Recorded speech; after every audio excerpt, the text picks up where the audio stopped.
Hello everyone, welcome to CS Pathshala by Vishvendra Chaudhary. स्वागत है आप सभी का एक और नई वीडियो में। जैसा कि आपको पता है, हम जो कोर्स पढ़ रहे हैं उसका नाम है COA, computer organisation and architecture. अगर मैं बात करूँ बिल्कुल स्टार्टिंग से, तो हम काफ़ी सारी वीडियोस देख चुके हैं। हमने आपकी फर्स्ट यूनिट स्टार्ट करी थी। अगर बिल्कुल स्टार्टिंग से बताता हूँ मैं, सबसे पहले हमने डिस्कस किया था बेसिकली आपकी functional unit of computer and there interaction. उसके बाद हमने बस देखी थी, बस के टाइप्स देखे थे। देन हमने डिस्कस किया था बस का आर्किटेक्चर। देन हमने बस आर्बिट्रेशन पढ़ा था, वो दो टाइप्स का होता है, सेंट्रलाइज एंड डिस्ट्रीब्यूटेड, वो दोनों मेथड हमने डिस्कस किए थे। उसके बाद हमने पढ़ा था आपका register transfer, then bus transfer, then memory transfer. And उसके बाद जो टॉपिक हमने स्टार्ट किया है वो है आपका प्रोसेसर ऑर्गेनाइजेशन। तो प्रोसेसर ऑर्गेनाइजेशन के आपके तीन टाइप्स होते हैं, single accumulator, general register and आपका स्टैक। तो बेसिकली स्टार्टिंग के जो दो है आपका single accumulator and general register organisation, वो दोनों हम डिस्कस कर चुके हैं।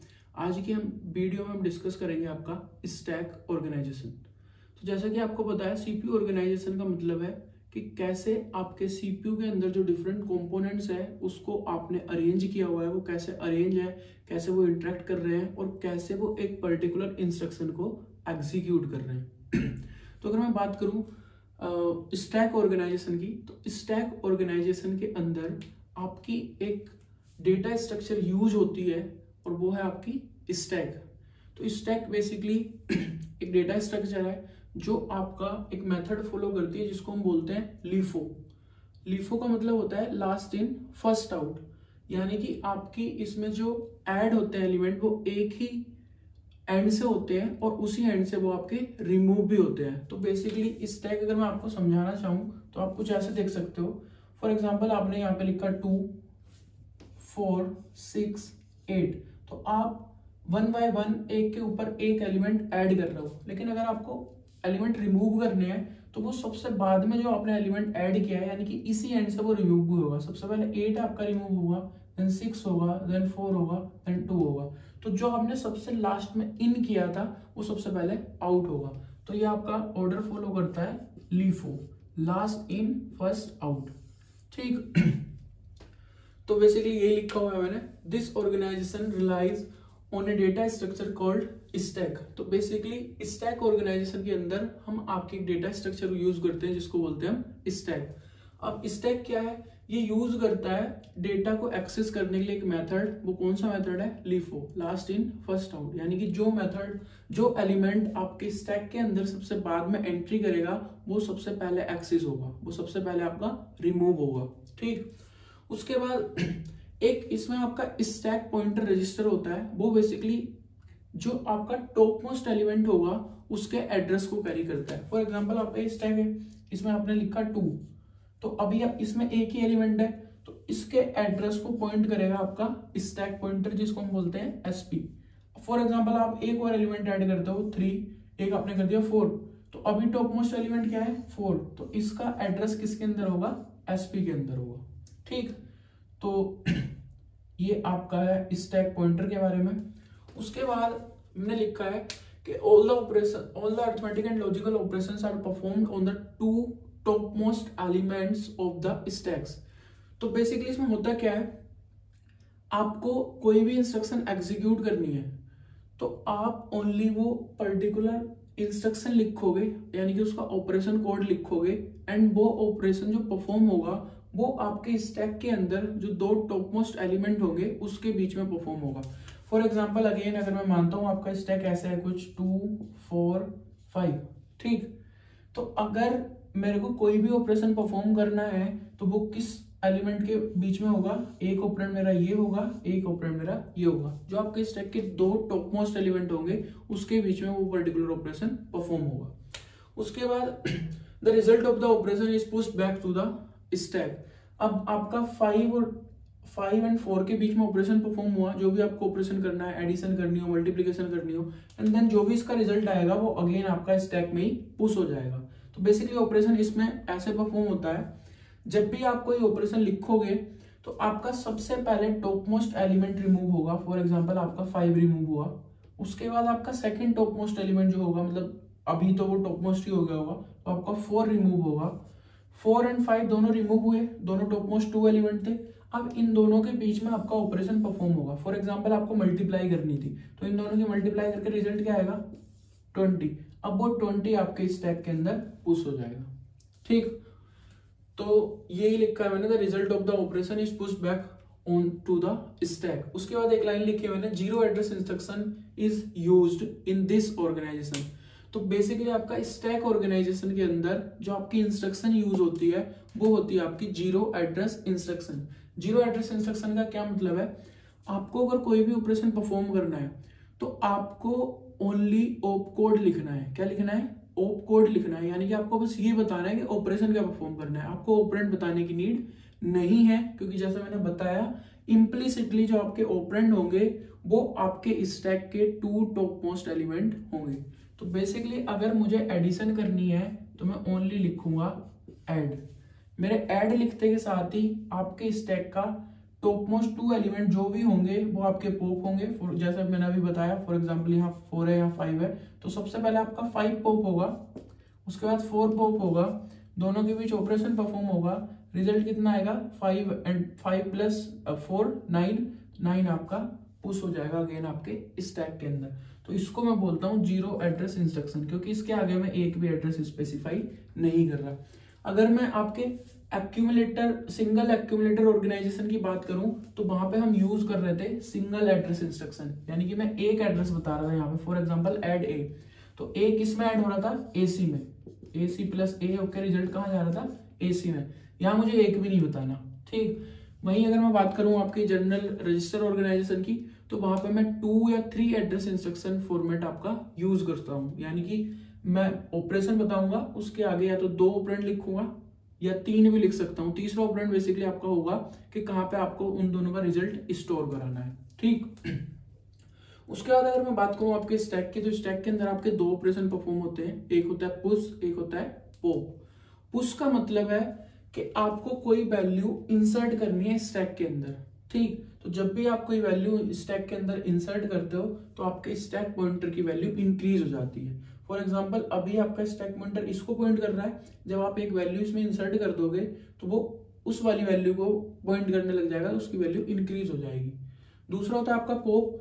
पॉप से आपका टॉप मोस्ट एलिमेंट जो है वो आपका डिलीट हो जाता है। अगर आपका 2 और 9 है आपके स्टैक के अंदर, आप पॉप लिखते हो तो ये 9 आपका चला जाएगा, डिलीट हो जाएगा, और आपका स्टैक पॉइंटर डिक्रीज हो जाएगा, उससे नीचे वाले एलिमेंट को पॉइंट करने लग जाएगा। ठीक, तो ये 2 ऑपरेशन है।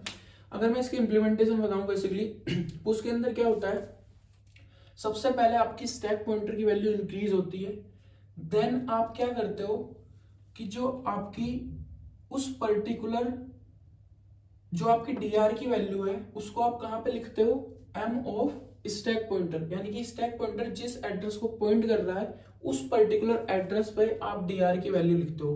बेसिकली आपने मेमोरी ट्रांसफर में पढ़ा था कि आपके 2 रजिस्टर्स यूज होते हैं, एक एड्रेस रजिस्टर, एक आपका डेटा रजिस्टर, रीड और राइट ऑपरेशन में। तो ये आपका एक तरीके से राइट ऑपरेशन है, तो डीआर की वैल्यू आप यहाँ पे राइट कर रहे हो। ठीक, उसके बाद इसमें 2 आपके एक तरीके से आप मान लो फ्लैग होते हैं, एक होता है आपका एम्प्टी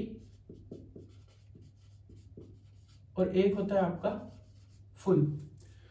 तो फुल की वैल्यू अगर 1 है, फुल की वैल्यू अगर 1 है तो इसका मतलब क्या है, आपका स्टैक फुल हो गया, तो उस टाइम पे आपकी एम्प्टी की वैल्यू क्या होगी, 0।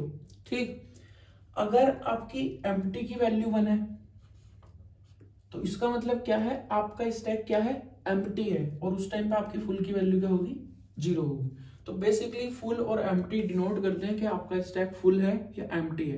तो जब आपका स्टैक फुल होगा, यानी कि उसमें आपने ऊपर तक पूरे एलिमेंट स्टोर कर रखे हैं, तो फुल की वैल्यू 1 होगी, और जब उसमें कोई भी एलिमेंट नहीं होगा तो आपकी एम्प्टी की वैल्यू 1 होगी। ठीक, तो बेसिकली आपका ऑपरेशन कैसे परफॉर्म होता है, आप सबसे पहले अगर आपको कोई वैल्यू पुश करनी है, आपका बाय डिफॉल्ट जो स्टार्टिंग में जब आपका एम्प्टी होता है स्टैक, तो आपका स्टैक पॉइंटर जो पॉइंट करता है वो करता है आपके 0th एलिमेंट को। ये मैंने एक स्टैक बनाया है। स्टैक अगर आपको ऑर्गेनाइजेशन करना है तो आप रजिस्टर को भी ऑर्गेनाइज कर सकते हो स्टैक के वे में, आप मेमोरी को भी ऑर्गेनाइज कर सकते हो। तो यहाँ पे मैंने एक रजिस्टर लिया है जो 4 वर्ड्स को स्टोर कराएगा, ठीक। और फॉर एग्जांपल हमने मान लिया कि एक पर्टिकुलर इंस्ट्रक्शन या एक पर्टिकुलर आपका जो भी आप स्टोर करा रहे हो नंबर, वो आपका एक वर्ड स्पेस लेगा।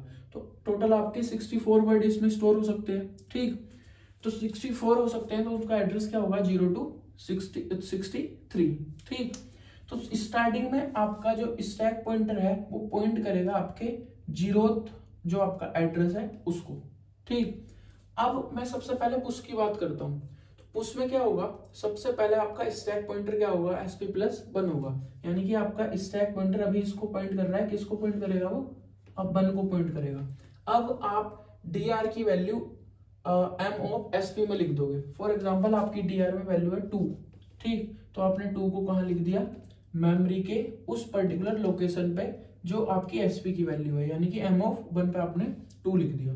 उसके बाद आपको देखना है if stack pointer equal to 0, क्या मेरा स्टैक पॉइंटर 0 है, नहीं, वो तो 1 को पॉइंट कर रहा है, तो मुझे कुछ नहीं करना। अगर वो 0 होता तो मैं फुल को 1 कर देता और एम्प्टी को 0 कर देता, ठीक। अभी नहीं है तो मेरे को कोई कुछ भी नहीं करना। उसके बाद फॉर एग्जांपल मेरे को एक और वैल्यू ऐड करनी है। अब मेरी डीआर में वैल्यू है फॉर एग्जांपल 3 मेरे को इसमें राइट करना है। तो बेसिकली सबसे पहले क्या हुआ आपका SP इक्वल टू SP+1, यानी कि आपका जो स्टैक पॉइंटर है वो किसको पॉइंट करेगा, 2 को, ठीक। अब इस पर्टिकुलर लोकेशन पे आप डीआर की वैल्यू लिख दोगे फॉर एग्जांपल 3, ठीक। तो अब आपका 3 आ गया और आपका स्टैक पॉइंटर किसको पॉइंट करने लग गया, इस पर्टिकुलर एलिमेंट को, क्योंकि स्टैक पॉइंटर किसको पॉइंट करता है, टॉप मोस्ट एलिमेंट को, ठीक। तो ऐसा आप कर सकते हो। अगेन आपने चेक किया कि आपका स्टैक पॉइंटर 0 है, नहीं है तो कुछ नहीं होगा, ठीक। तो ये हो गया आपका पुश ऑपरेशन। अगर मैं बात करूं पॉप ऑपरेशन की, तो पॉप ऑपरेशन कैसे परफॉर्म होता है। सबसे पहले आप क्या करोगे, जहां पे भी आपका स्टैक पॉइंटर है उस पर्टिकुलर एड्रेस पे जो भी स्टोर है उसको आप कहां लिखोगे, डीआर में। तो अभी आपका स्टैक पॉइंटर किसको पॉइंट कर रहा है, इस पर्टिकुलर एड्रेस को, और यहाँ पे क्या लिखा है 3, तो 3 आपका कहां जाएगा, डीआर में। तो डीआर में आपका 3 आ गया, यानी कि 3 यहां से रिमूव हो गया, ठीक। उसके बाद क्या करोगे आप, SP इक्वल टू SP-1, यानी कि SP अभी 2 को पॉइंट कर रहा था, अभी आपका 1 को पॉइंट करने लग जाएगा, क्योंकि आपका टॉप मोस्ट एलिमेंट रिमूव हो गया। तो जो आपका सेकंड टॉप मोस्ट एलिमेंट था वो टॉप मोस्ट बन गया, तो आपका स्टैक पॉइंटर अब इसको पॉइंट करेगा, ठीक। अगेन आपने चेक करा क्या मेरा स्टैक पॉइंटर 0 है, नहीं है, क्योंकि वो 1 को पॉइंट कर रहा है अभी, ठीक। अब अगेन आपको अगर पॉप करना है, एक और बार अगर आपको पॉप करना है, तो फॉर एग्जांपल अभी इसी सिचुएशन में है आपका स्टैक, अब आपको पॉप करना है। तो सबसे पहले क्या होगा, जो आपकी स्टैक पॉइंटर की वैल्यू है वहां पे जो भी लिखा है उस पर्टिकुलर एड्रेस पे, वो कहां जाएगा, डीआर में। तो डीआर में आपका क्या आ जाएगा, 2, ठीक। यहां से आपका 2 चला गया, कहां गया, डीआर में। उसके बाद क्या करना है आपको, SP इक्वल टू SP-1, तो जब SP-1 करोगे तो स्टैक पॉइंटर किसको पॉइंट करने लग जाएगा, 0 को। अब देखो आप, इफ SP इक्वल टू 0, क्या मेरा सीक्वेंस स्टैक पॉइंटर 0 है, हाँ है। तो मुझे अब क्या करना है, empty इक्वल टू 1 कर देना है, empty इक्वल टू 1 कर देना है, फुल इक्वल टू 0 कर देना है। इससे मेरा क्या पता चल रहा है कि मेरा स्टैक बिल्कुल एम्प्टी है, ठीक। तो ये आपका स्टैक में इस तरीके से आपका ऑपरेशन परफॉर्म होता है। बेसिकली ऐसे काम करता है आपका स्टैक। अब अगर मैं एक एग्जांपल लूं कि आपकी बेसिकली एक पर्टिकुलर इंस्ट्रक्शन कैसे एग्जीक्यूट होगी आपकी स्टैक ऑर्गेनाइजेशन के अंदर, तो फॉर एग्जांपल मुझे करना है A+B इंटू C+D। ये फॉर एग्जांपल ये ऑपरेशन मेरे को परफॉर्म करना है, ये इंस्ट्रक्शन मेरे को एग्जीक्यूट करनी है बाय यूजिंग स्टैक ऑर्गेनाइजेशन। तो इसमें क्या होता है, क्योंकि आपको ऑपरेशन परफॉर्म करना है तो आपको वैल्यू कहां लेके आनी पड़ेगी, स्टैक में लेके आनी पड़ेगी। तो सबसे पहले आप क्या करोगे, पुश A, ठीक। उसके बाद क्या करोगे आप, पुश B। आपने A को पुश किया, B को पुश किया, अब इन दोनों के बीच में क्या ऑपरेशन परफॉर्म करना है, एडिशन। तो आप लिखोगे ओनली ऐड। आपको कुछ नहीं बताना क्या आपका पहला ऑपरेंड है, क्या आपका दूसरा ऑपरेंड है, कौन सी वैल्यू आपको ऐड करनी है, ओनली आपको ऐड लिखना है। स्टैक में जो भी 2 टॉप मोस्ट एलिमेंट होंगे वो दोनों आपके ऐड हो जाएंगे, ठीक। फिर आपको क्या करना है, पुश C, पुश D। तो आपका ये गया स्टैक में, ये गया स्टैक में, फिर क्या करनी है इन दोनों की एडिशन, और अब क्या करनी है मल्टीप्लाई। तो आपका ये पर्टिकुलर ऑपरेशन परफॉर्म हो जाएगा। अभी हो कैसा रहा है एक बार देखते हैं। सबसे पहले आपने क्या किया, पुश ए, तो आपका ए चला गया। जैसे ही आपने पुश ए किया तो आपका ए चला गया स्टैक के अंदर। उसके बाद किया आपने पुश बी, तो आपका बी चला गया स्टैक के अंदर। ठीक, उसके बाद लिखा आपने ऐड। तो मैंने आपको बताया था जैसे ही आपको इंस्ट्रक्शन लिखते हो तो क्या होगा, सबसे पहले आपका पहला ऑपरेंड रिमूव होगा, फिर दूसरा रिमूव होगा, उन दोनों के बीच ऑपरेशन परफॉर्म होगा। ऑपरेशन क्या करना है मेरे को, एडिशन। तो ए आया था और बी आया था, दोनों के बीच एडिशन हुई, रिजल्ट क्या आया ए प्लस बी, वो फिर से कहां चला जाएगा स्टैक के अंदर। ठीक, उसके बाद आपने क्या किया, पुश किया आपने सी को, उसके बाद पुश किया आपने डी को, फिर आपने क्या लिखा है ऐड। तो पहले आपका ये रिमूव होगा, फिर आपका ये रिमूव होगा, तो आपका सी बाहर आया, डी बाहर आया, ऑपरेशन क्या परफॉर्म हुआ एडिशन। तो रिजल्ट क्या आया सी प्लस डी। अब ये सी प्लस डी कहां चला जाएगा आपके स्टैक में। ठीक, अब आपने क्या लिखा है मल्टीप्लाई। तो आपका सी प्लस डी रिमूव होगा, ए प्लस बी रिमूव होगा, और आपका दोनों के बीच का ऑपरेशन परफॉर्म होगा मल्टीप्लाई। तो बेसिकली आपका हो जाएगा A plus B into C plus D, और ये आपका स्टैक के अंदर स्टोर हो गया। आप इसे पॉप कर लोगे तो ये आपका स्टैक से बाहर आ जाएगा, जो आपका रिजल्ट है। ठीक, तो ये है आपका स्टैक ऑर्गेनाइजेशन। स्टैक ऑर्गेनाइजेशन के अंदर आप एक डेटा स्ट्रक्चर यूज करते हो जिसको हम स्टैक बोलते हैं। स्टैक के अंदर दो ऑपरेशन होते हैं, पुश एंड पॉप। पुश से आपकी वैल्यू ऐड होती है, पॉप से आपकी वैल्यू बाहर आती है स्टैक से, बेसिकली डिलीट होती है। पुश जब आप करते हो तो आपको सबसे पहले स्टैक पॉइंटर को इंक्रीज करना होता है, देन आप उस पर्टिकुलर लोकेशन पे जो भी आपकी डीआर की वैल्यू है वो राइट करते हो।